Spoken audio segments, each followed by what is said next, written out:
Belly లలితక్క 26వ వర్ధంతి సందర్భంగా తెలంగాణ చౌరస్తాలో బీసీ జనచైతన్య వేదిక ఆధ్వర్యంలో ఘనంగా నివాళులు అర్పించారు. ఈ సందర్భంగా రామ్మోహన్ మహేష్ యాదవ్ మాట్లాడుతూ తెలంగాణ ఉద్యమంలో కీలక పాత్ర పోషించిన మహిళగా, తెలంగాణ గాన కోకిలగా ప్రసిద్ధి చెందిన బెల్లి లలితక్క జీవితం త్యాగాలు, పోరాటాలతో కొనసాగిందని, ఆమె వీర వనితగా ప్రజల హృదయాలలో చిరస్మరణీయంగా నిలిచిపోయారని తెలిపారు. ఈ కార్యక్రమంలో ఐఎన్టీయూసీ జిల్లా అధ్యక్షులు రాములు యాదవ్, ఐఎన్టీయూసీ జిల్లా నాయకులు రామ్మోహన్, సీనియర్ నాయకులు కాంగ్రెస్ నాయకులు మేకల రామకృష్ణ యాదవ్, కాంగ్రెస్ సీనియర్ నాయకులు చందు యాదవ్, బీసీ జన చైతన్య వేదిక రాష్ట్ర యువజన అధ్యక్షులు బోయిని మహేష్ యాదవ్, బీసీ జన చైతన్య వేదిక జిల్లా అధ్యక్షులు అంకం గోపాల్ యాదవ్, కృప్పు యాదవ్ తదితరులు పాల్గొన్నారు. ఈరోజు లలితక్క గారి వర్ధంతి సందర్భంగా అందరము నిజంగా ఆమెకు నివాళిగా అర్పించడం జరుగుతుంది. నిజంగా ఆమె మహిళ ఈరోజు దేశం రాష్ట్రం మొత్తంలో ఉన్నటువంటి అనేక సమస్యలపైన ఆమె పోరాటం చేసింది. ఆమె యొక్క ఆశయాలను ఈరోజు మనం అందరం కూడా గుర్తించుకోవాల్సిన అవసరం ఎంతైనా ఉందని చెప్పేసి కూడా నేను ఈ సభాముఖంగా తెలియబడుతున్నా.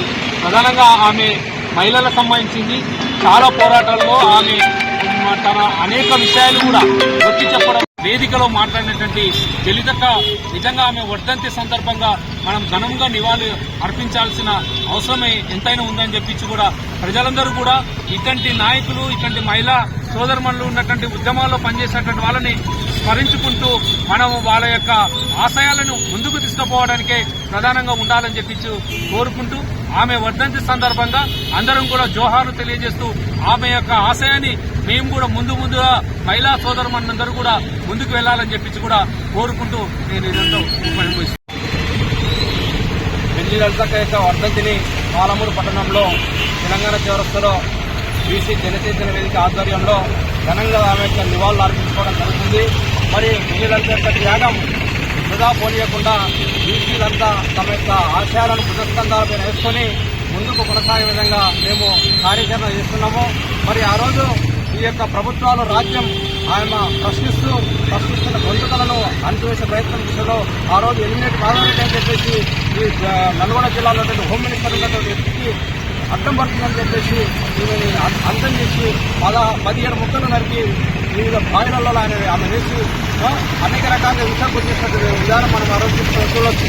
అదేవిధంగా బెల్లి లలితక్క ఆ రోజు ఏంటంటే గుట్కాకో, అదేవిధంగా సారాకో, పాన్ పరాకు వ్యక్తిగత ఉద్యమాలు చేస్తూ వీళ్ళు కూడా ఈ యొక్క నీళ్ళన్నీ అంటే ఆ రోజు నల్గొండ జిల్లాలో నీటి కరువు ఉండే ఆ నీటి కరువు విధానంలో ఫ్లోరైడ్ బాధితులకు వ్యతిరేకంగా పోరాటం చేసి అనేక రకాల పౌరుల యొక్క హక్కుల కొరకు పౌరాకుల కొరకు పోరాటం చేసినట్టు వనిత ఈ యొక్క బెల్లి లలితక్క గారు మరి ఆ రోజు ఉద్యమంలో పోరాటం చేసి బడుగు కలిగిన వర్గాల కొరకు, అదేవిధంగా మహిళల కొరకు, అదేవిధంగా మానభంగాలు చేస్తున్న మహిళల పక్షం కూడా ఆమె ఉండి పోరాటం చేసినట్టు గొప్ప మహిళగా మనం చెప్పుకోవచ్చు. మరి వాళ్ళకు మనం గుర్తించుకోవడం, మనం వాళ్ళ యొక్క కార్యక్రమాల్లో పాల్పంచుకోవడం కూడా మన యొక్క గొప్ప అవకాశంగా మనం భావిస్తున్నాము. అదేవిధంగా మనం ఇట్లాంటి కార్యక్రమాలు ముందు తీసుకుపోయి బడుగు బలైన వర్గాల్లో ఉన్నటువంటి ఇట్లాంటి ఎంతో మంది ప్రశ్నించుకునే రాజకీయాలు కలుగుతున్నాయి. ఈ విధానం పోవాలి. ఎందుకంటే సమాజంలో స్వేచ్ఛ ఉండాలి, అందరికీ ప్రశ్నించడం ఉండాలి. అదేవిధంగా సమగ్రమైన పోరాటం చేసే అవకాశం కూడా కల్పించాల్సిన అవసరం ఉంది. మరి ఆ రోజు విజయవంతం కూడా తన యొక్క సొంత కుటుంబం కూడా కానీ తన యొక్క స్వార్థం కూడా కానీ పోరాటం చేయలేదు. ఆమె సమాజం కూడా పోరాటం చేసింది. మహిళల పట్ల కానీ అదేవిధంగా గుట్కా పాన్పరాకు భారత్ ఆ రోజు అనేక మంది కాటన్లో పనిచేస్తూ ఉంటే ఆ రోజు సాయంత్రం 1990 మే 23 తారీఖులో సాయంత్రం ఇంటికి వచ్చి తర్వాత ఇదే ఒక సమస్యమైన పోరాటం చేసి బయటకు వెళ్తే అంతర్గత మిస్సింగ్ అయింది. అక్కడి నుంచి తర్వాత 26వ తారీఖున ఆమె శవాన్ని గుర్తించి అంటే 17 ముక్కలుగా నరికి ఆ రోజు వివిధ ప్రాంతాల్లో వేయడం జరిగింది. అంటే ఒక 13 రోజులు పట్టింది ఆమె శవానికి అంటే తీసుకొని పెట్టడానికి 13 రోజులు బయటపడింది. అంటే ఎంత బలమైన నాయకురాలు ఒకసారి ఆలోచన చేసుకోవాలి. అంటే ఆ రోజు మలిదశ ఉద్యమంలోనే తెలంగాణ పునాదులు వేసినట్టు గొప్ప మహిళ కూడా ఆమె. ఈరోజు మనం చెప్పుకున్న ఈరోజు తెలంగాణలో కూడా సామాజిక తెలంగాణ కావాలని చెప్పేసి ఆ రోజు పోరాటం చేసే గొప్ప వనితగా చెప్పుకోవచ్చు మన యొక్క బెల్లి లలితక్క గారిని. మరి మనం ఈరోజు మన యొక్క సామాజిక వర్గాల్లో ఉన్నట్టు అంత గొప్ప వనిత ఆ రోజు చైతన్యం చేస్తూ ముందుకు పోయినటువంటి మహిళను మనం గుర్తించాల్సిన అవసరం ఉంది. మరి వాళ్ళ యొక్క ఆశయాలను మనము పురస్కారాలు వేసుకొని ముందుకు తీసుకోవాల్సిన సమయం ఉందని చెప్పేసి సందర్భంగా గుర్తు చేస్తుంటూ మరి వచ్చిన వాళ్ళందరూ కూడా ప్రత్యేకంగా ధన్యవాదాలు చేస్తూ ఒకసారి బెల్లి లలితక్క కూడా జోహార్ జోహార్ బెల్లి లలితక్క.